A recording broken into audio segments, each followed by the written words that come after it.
Сейчас у нас в работе стулья, старинные стулья, делаются в итальянскую ткань, подбирается вензелечек, на каждой центре спиночки стула будет.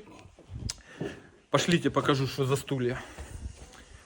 Пам-пам-пам-пам-пам-пам. Вот такие стулья. Сиденья уже готовы. Мелкий ромб. Тут будет вензель. И тут будет тоже такие вензель-вставочки. Сейчас забивается сидушечка второго стула. Результат, конечно же, вам покажу.